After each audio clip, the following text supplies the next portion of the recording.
Hello and welcome to the video by TrumpExcel. I'm Sumit Bansal, and in this video I'm going to show you how to get the data from the current workbook into Power Query. Now here I have three sheets, and on sheet 1 I have this office supplies sales data for July 2018. And this data is plain tabular data. It's not an Excel table, it's not a named range. In sheet 2 I have the same data, but this has been converted into an Excel table. And in sheet 3, I again have the same data, but this has been converted into a named range. So if I select this entire data set, you can see it says data NR, which is the name of the named range. To create this named range, I simply selected the entire data set and type the name of the named range here in the name box. The Excel table name is data in table.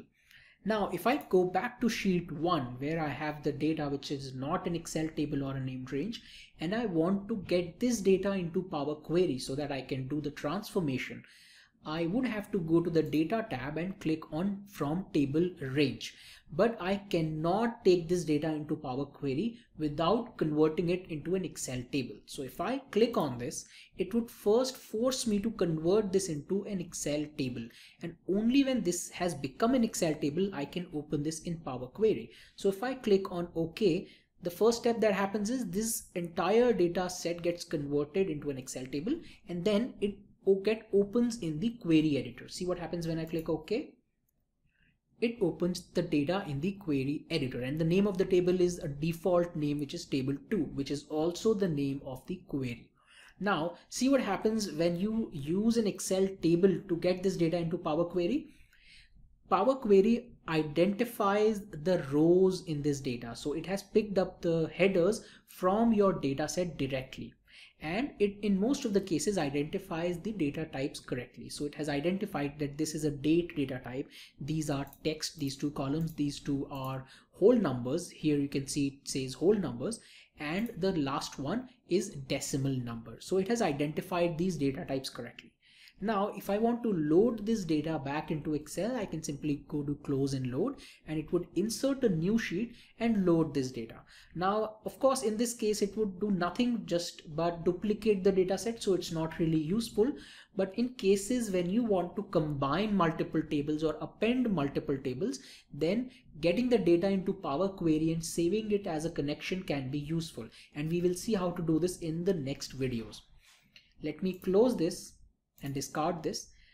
Here in sheet 2 I already have an Excel table. So if I already have a table and then I ask Power Query to open this data in the query editor, it will not show me a prompt of converting it into an Excel table because it's already in that format. So if I go to data and click on from table range, it instantly opens this in the query editor. And again, same happens. The header row is picked up from the table and all the data types are identified. Of course, you can make the transformation, you can make the changes if you want, and those steps would be listed here. Now let me close this and discard the data. In sheet 3, in case you do not want to convert your data into an Excel table for whatever reason, you can have a named range. And if you use a named range to open this data in Power Query, it will not force you to convert this into an Excel table. It would realize that this is a named range and Power Query is fine with it. So if I select any data point in this named range, go to data and click on from table range, it would open the query editor. And the name of the query is data NR, which is the name of the named range. And in this case, there are 3 steps. If you remember, in the case of Excel table, there were only 2 steps: source and changed type.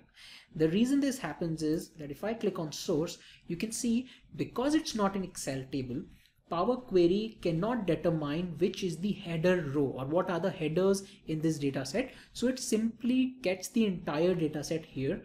But in the next step, it identifies that the data type of the first row is different as compared to the remaining data set. So it promotes the first row as the headers as the next step. And in the third step, it would change these data types. So for example, if you come here in the date column, you can see it cannot identify the data type. In here, it says data type any, which means that it doesn't understand what data type it is. But in the next step, it would convert these into the data types based on its understanding. So in this case, it identified that this is the date data type. So it converted into date, and these two becomes text, these two are whole number, and the last one is decimal. So the impact, the overall impact is the same, but using an Excel table to get the data into Power Query is a much better way because the data types are identified correctly and the header row is identified correctly.